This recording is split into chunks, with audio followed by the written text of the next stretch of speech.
Okay. Good evening. This air conditioning is just a little too cold on me right now, so I got the robe on. It's still chilling down my neck, so I'm going to have to adjust that vent behind me. I opened it up earlier today. George Washington made a couple of mistakes. I made a few myself.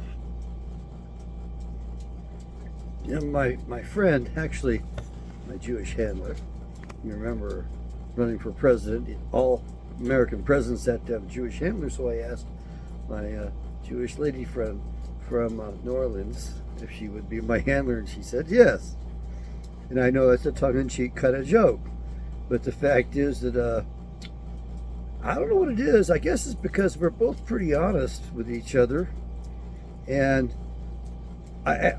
we aren't that guarded with each other. You would think we would be. I mean, after all, she's a Jew, and what am I? A non-Jew? Look, for some reason, we're both pretty damn honest. Probably to a fault, and probably to our own demise, each of us. And so I know darn well that if I was doing something wrong, she'd be in my face about it. If I was making a mistake, she'd be telling me truthful. You know, like that friend that would tell you got some toilet paper stuck to the bottom of your shoe after you walk out of the bathroom. Most people wouldn't tell you that, but this one would tell you. You got that little mistake there, you might want to take care of it. If I was doing something wrong, she'd be right in my face.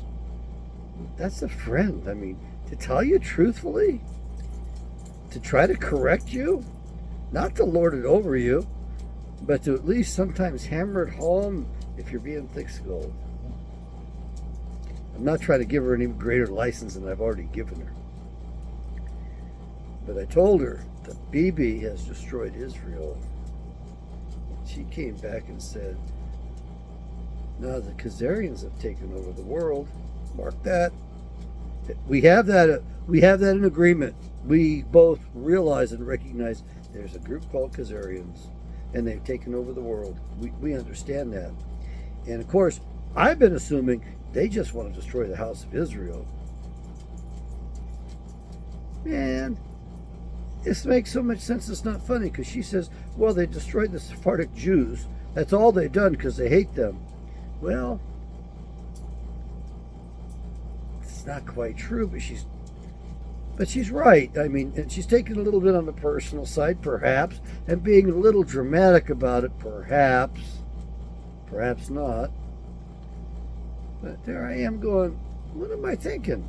These people are after both houses, the house of Israel and the house of Judah. Why? Because they're pretending to be the real deal. So they're going after both houses. So this is kind of an incredible thing, because I sit here on the side in which people don't like the Jews much. That's because I keep thinking about Khazarians. And of course, the Sephardic Jews are wondering, what's the Jewish problem? What's this problem? Why are we having so much trouble?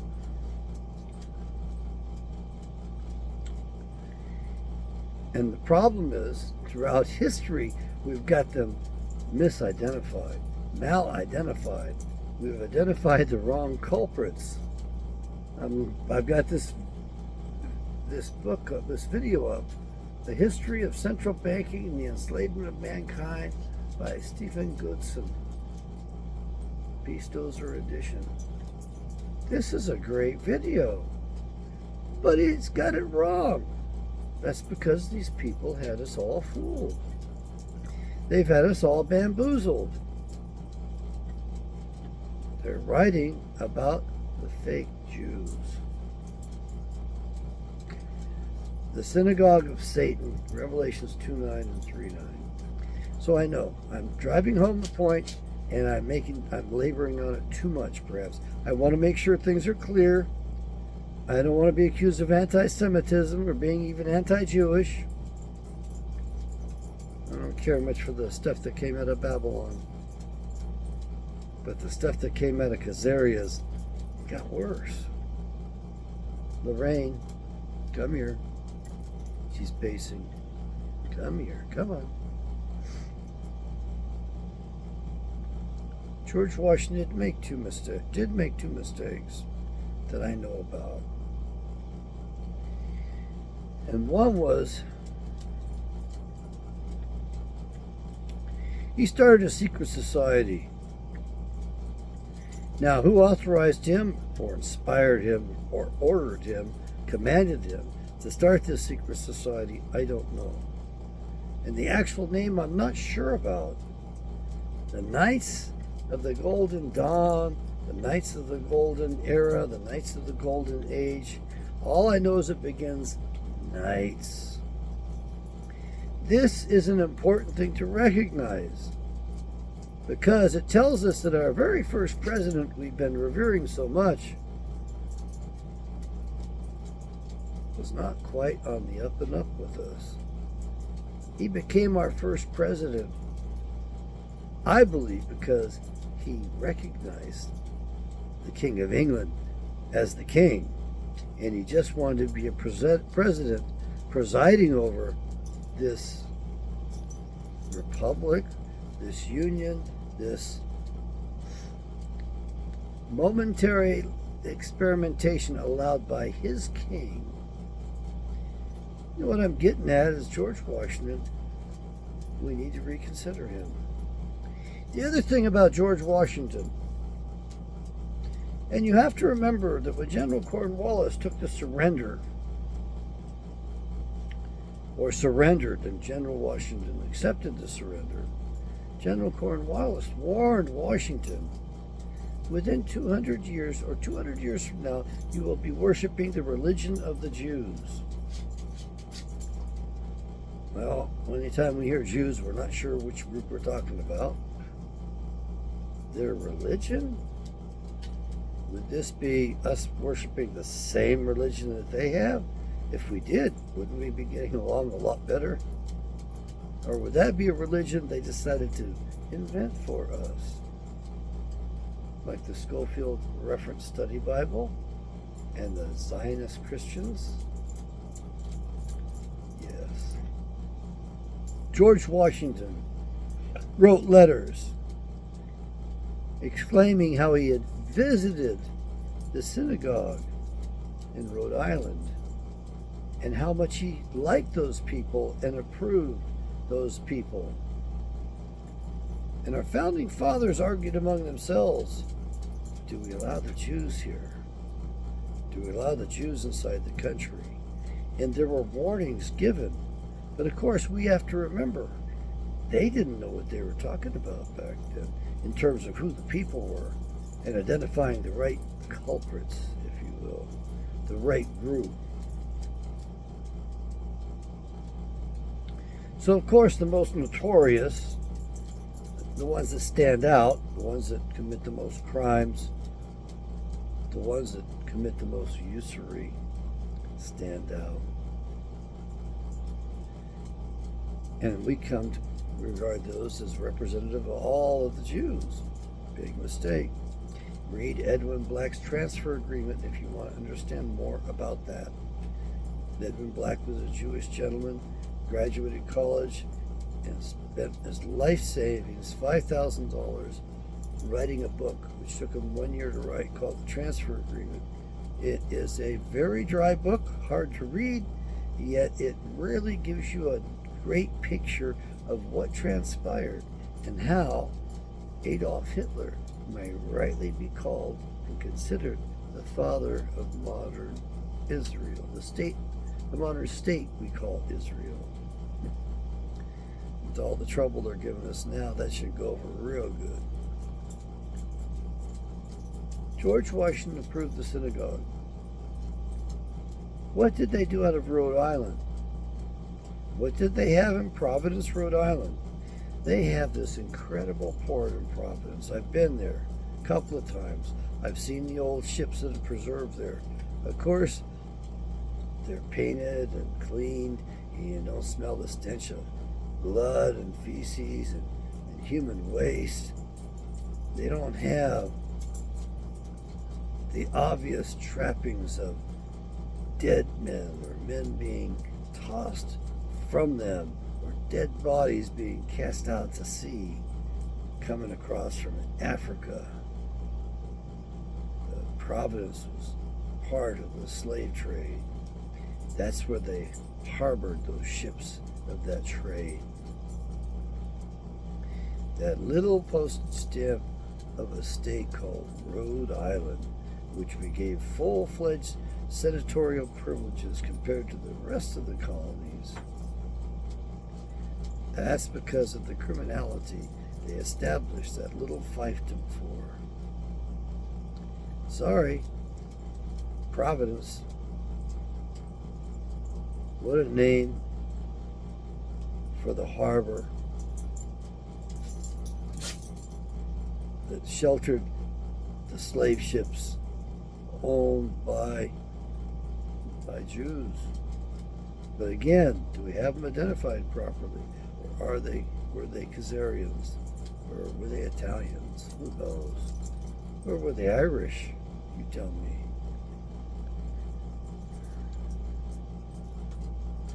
So George Washington's mistake, and you have to remember, the Knights of the Golden Dawn, or whatever the heck they were called, that's the name of the secret society that John Wilkes Booth was associated with.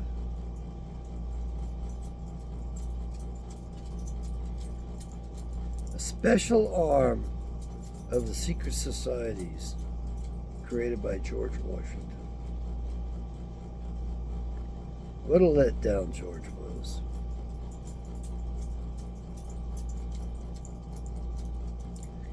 Slavery was a poison to the young nation, and it may do us in yet.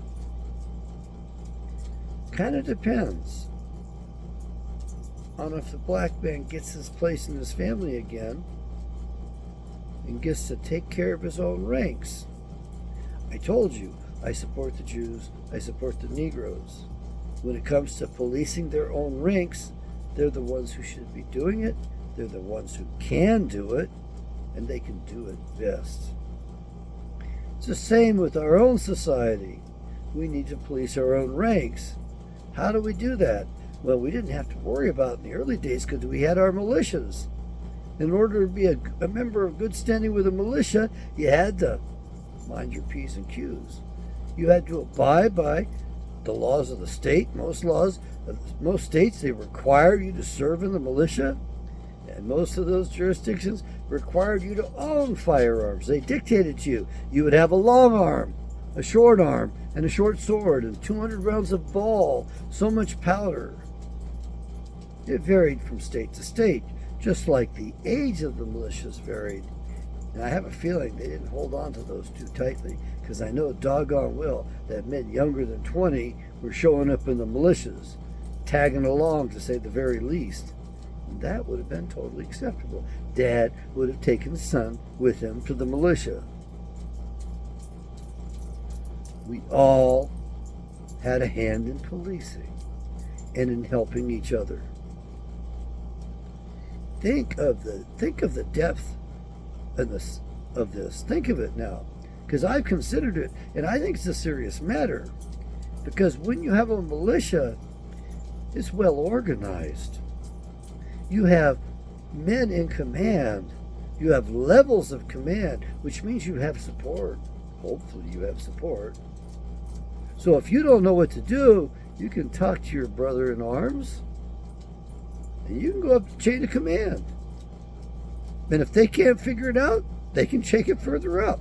You all can go as a group right all the way up the chain of command until you get somebody with some good insight and some knowledge and some wisdom that can tell you what to do and explain things to you. That explaining stuff is very important to me because Dad didn't explain too much to me, and I wished he had.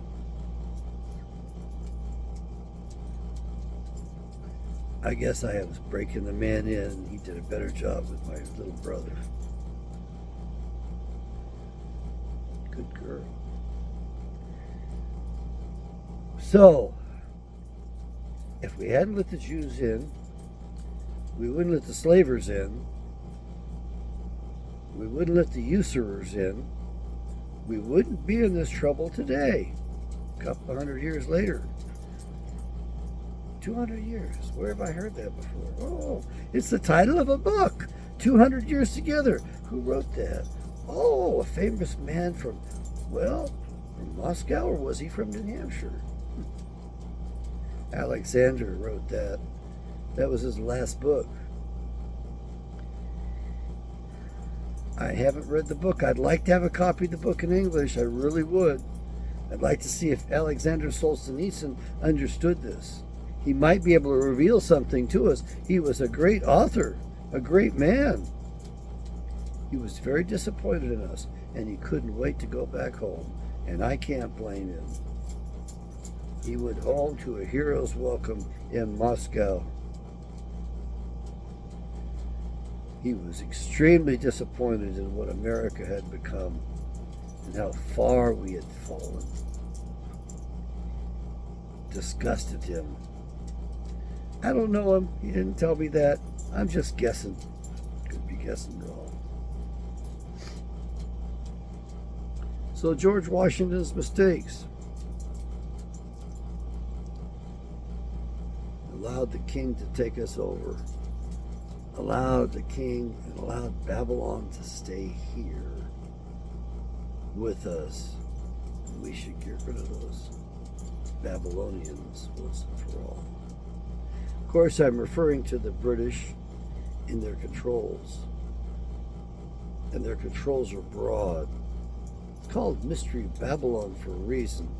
You have your bar association attorneys, and there are some that are ethical, but still, I don't like them being British. And the 13th Amendment is the law of the land, regardless of what you think. It's the law of the land. We need to get those papers from Great Britain. But I also think we just need to enforce that 13th Amendment to the hill. I know one gentleman who's mistakenly taken titles of nobility because that amendment's not on the book, supposedly. And I would like to have warned him, but I don't think he would have heard me. The other thing is that those two awards kind of make him immune to ever being sued in a court, because all of the Bar Association attorneys are going to revere those two honors that he got from the Queen of England. And I guess it would be nice to have insurance like that, wouldn't it? George Washington made mistakes. Thomas Jefferson made mistakes. Benjamin Franklin made mistakes. Each man made their own mistakes. They were different. There was one man that didn't make many mistakes, so and we don't revere him or talk about him much at all. His last name was Adams. Adams helped this country more than anything else, more than anybody else, actually. He had stability and insight, and his wife, she brought a lot to bear as well. She really did. She was quite a lady. She wrote many letters, and those letters became important influences. Ladies, you can have a place in history, without any doubt. My grandmother was college educated, 1907. There were so many people at her funeral, we couldn't fit it in the funeral home. We couldn't fit it in the old stone church downtown. People were outside. People came for long distances. She had touched so many hearts. She had corresponded with so many individuals. Her handwriting was wonderful. Her letters were wonderful. She was quite the lady. And if you asked me, if you could have lunch with anybody today, who would it be? I know most of you would name somebody pretty famous. I go for my grandmother Kent. She spent a bit of time with me trying to help me out. She was doing her best to educate me and explain things to me. And I Ray, come here. I was a bit of a slow learner. She repeated things. And some of those things were things that we didn't talk about as a society and we had come out against. She had a lot of trouble teaching me the word miscegenation. Now, I know you're going to say, well, that's a racist term. You need to understand that the original sin involved miscegenation. It was between two different species. On the one hand, you had Eve, and on the other hand, you had Gadriel. That's what his name was, Gadriel, one of the 7 leaders of the fallen angels. That I got from Google and Wikipedia. Yes, he was one of the leaders of the 7 fallen angels, said to have had sex with Eve. That's even on the internet and Wikipedia of all places. Gadreel. Gadriel, whose shortened name is Gad, G-A-D, just like the tribe Gad. But from the name Gad, which of course became his nickname because it was short, I guess his fellow fallen angels would call him, hey Gad. Eventually that morphed into the word God. So we call in the Bible on God. So that's how you've been sort of twisted in one way. There's been several twists to that knife in our back, not just one. But that's one twist that you have, is that you've been worshiping Gadriel, the dude who seduced Eve, the fallen angel that produced the hybrid known as Cain. That was the original sin. That was adultery. It was miscegenation. Not only that, but Eve cucked Adam. That's important for you to realize. Eve did not take responsibility for what she did. And she laid it on Adam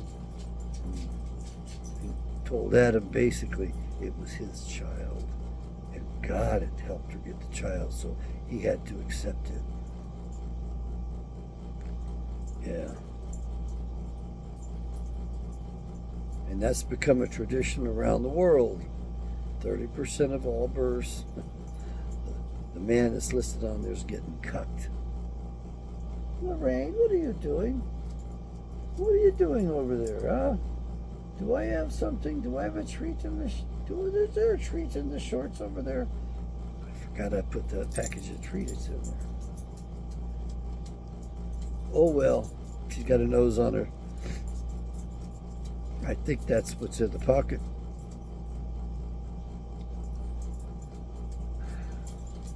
We all make our mistakes. George Washington made his. The only problem is I think his were a little bit worse than what we can imagine. And maybe not having President's Day wasn't such a bad idea after all, because we only celebrated the birthdays of Washington and Lincoln. And Lincoln wasn't a good guy. Lincoln was a bad guy. He hurt us more than anybody else. Except maybe the guy who's been president for 3 terms and is running for his 4th term right now. And you let him get away with it. You let that son of a bitch in Kenyon run for his 4th term. You haven't taken him out yet. He is the man of lawlessness. He's a traitor. He's also a Bush, from what I understand. So we have had 3 Bush presidencies in short order. 3 of them, not 2 of them, but 3 of them. Is that Joe Jackson? Judge Jackson? Explain that to us? Okay.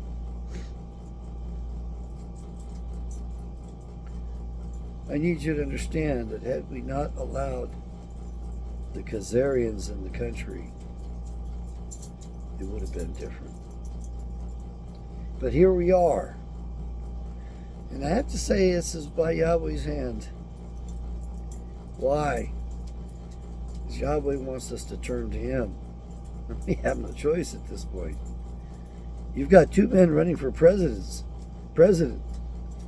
both of whom are going to empower the bankers more, who are going to tighten up their enslavement system even more upon us. And both of them are Zionists. Both of them support Israel. Pretty much carte blanche. Actually, Joe's trying to consecrate them a little bit. He gives them a verbal lashing, at least. And you want to put the guy in office who will support everything Israel wants to do, which means he'd go to war in Iran. That's right. Just because he didn't go to war in his first term doesn't mean he won't go to war in his second chance.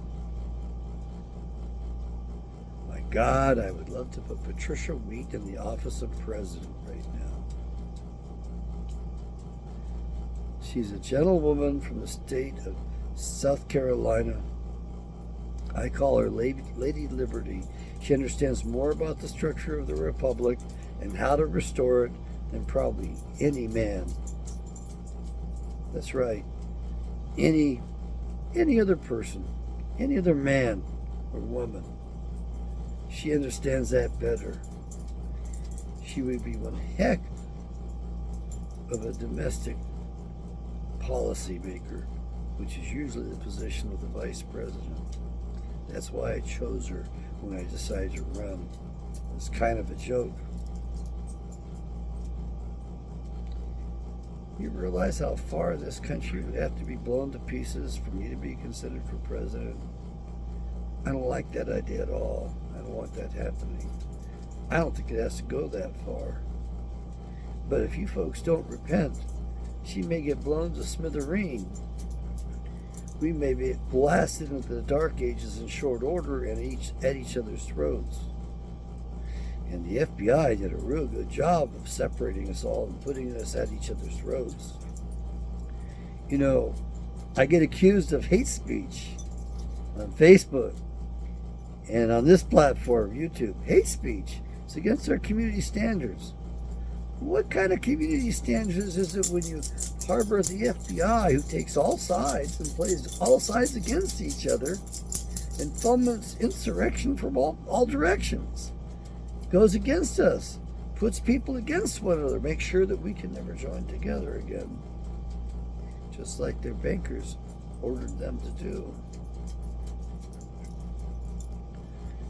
How do we unite America? The original 13th Amendment. Looking at the mistakes our founders made, George Washington's mistakes, Thomas Jefferson's mistakes. And Jefferson made that mistake apologetically. He didn't want to put property down there because of the slavery issue. Jefferson was a slave owner. Sally, what's her name? It ain't Fields. Sally what? The slave that he was fond of, that he had children by.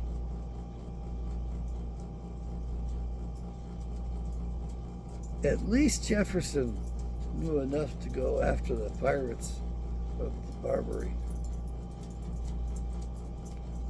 and send the Marines over there. And he knew what it was going to take to get those people to leave our people alone. It's pretty harsh. Yeah, the Marines had to go into the villages and do stuff no man should have to do. But at least Jefferson was a good leader, and he made the right call at that time.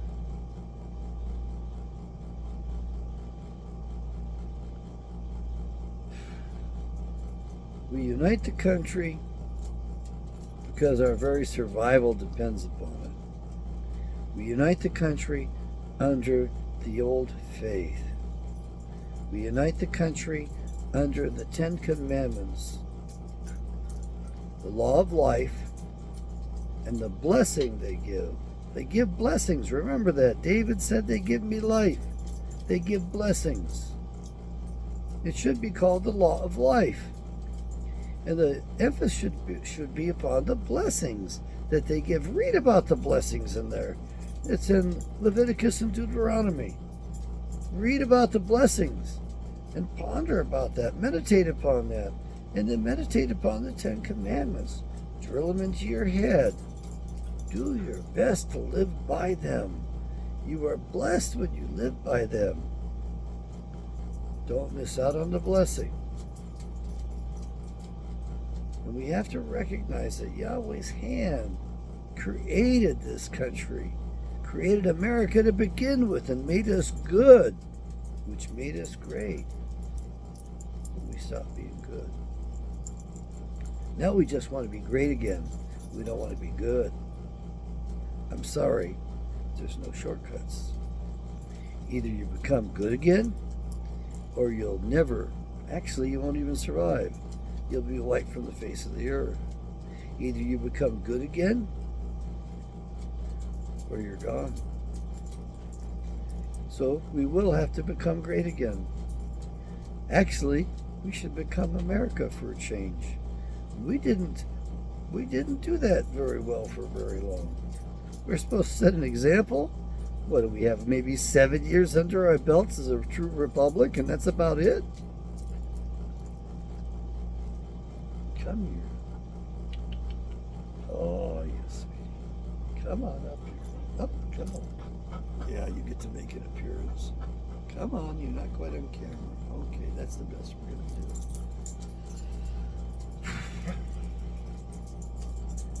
George Washington made mistakes. I make mistakes.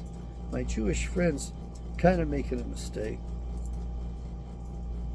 But I just texted her back and I told her it only makes sense. I hadn't thought about it. I thought the Khazarians were after the house of Israel. Being a little self-centered, I admit. I'm worried about me, myself, and my kind. Our kind. She says they destroyed the Sephardics. And I assume the Sephardics came from the house of Judah. And also, those fake Jews in Israel attempted to genocide the Sephardics. So it makes sense that they're after both houses, the house of Israel and the house of Judah.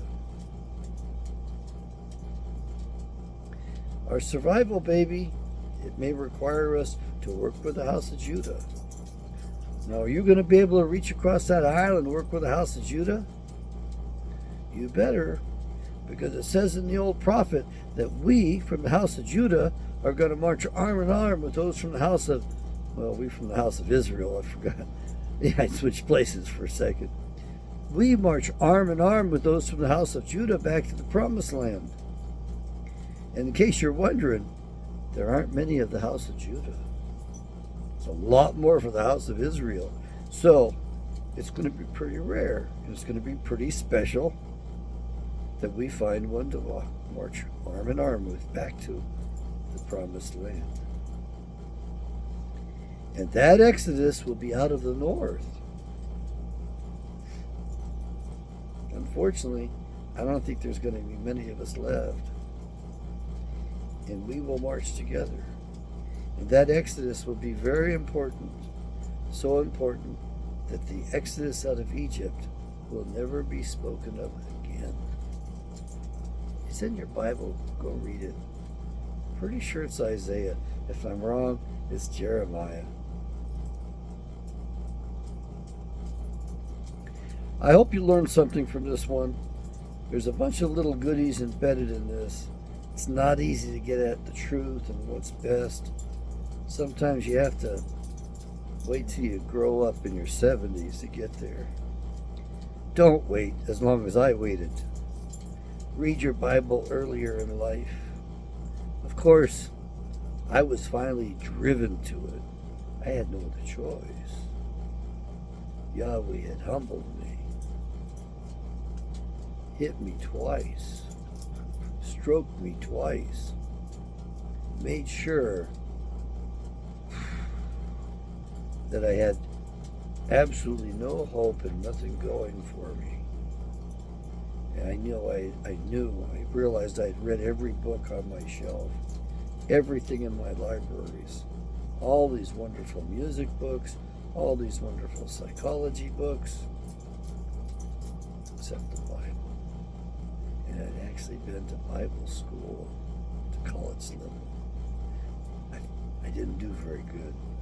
I didn't quite flunk out, but it was close. They were glad when I left.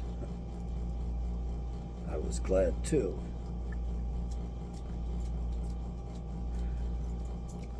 Zionist churchianity.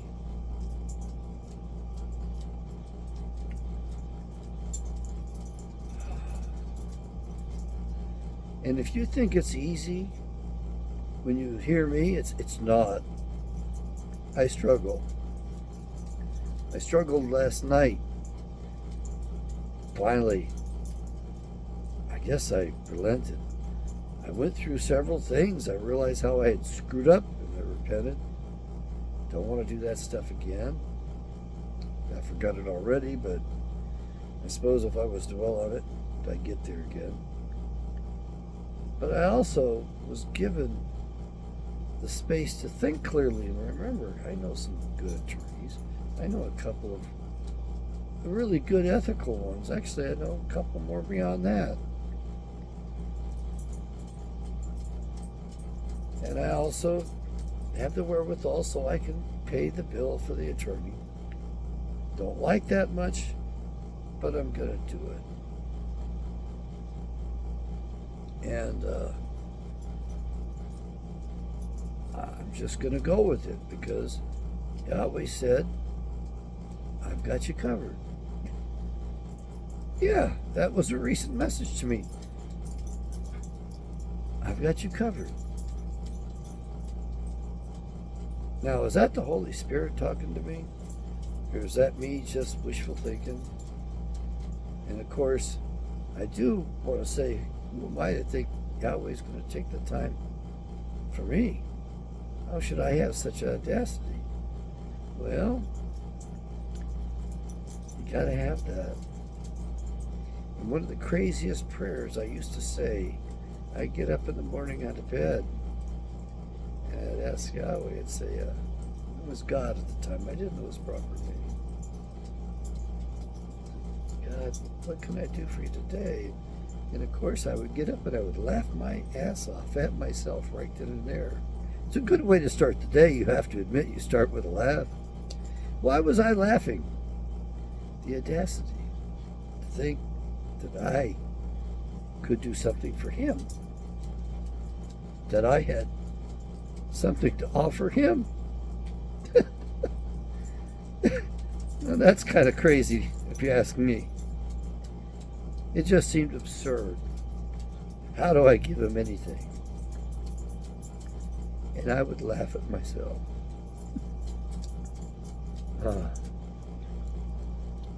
I guess I should say those were the days, right?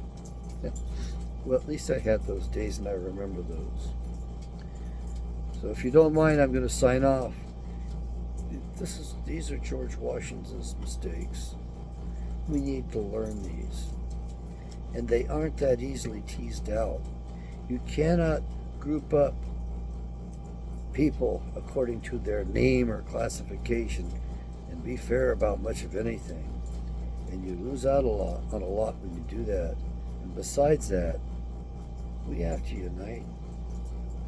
We have a serious enemy at our doorstep. The wolf is at the door. We need to join together and unite. So I would ask you, how do you unite this? How do we unite? How do you unite what's happened to this nation? I mean, as far as I can see, it's hate speech everywhere. Seriously, that's what's encouraged. Don't tell me it's not part of their program because they've done it to us. They've got to split up every which way they can. That's right. That's what your FBI did. That's what your CIA did. That's what your publishers have done. That's what's happened is they've split us up and they've made sure to push us to the extremes and set us at each other's throats. Let's pray we overcome that and we unite under Yahweh. May Yahweh bless.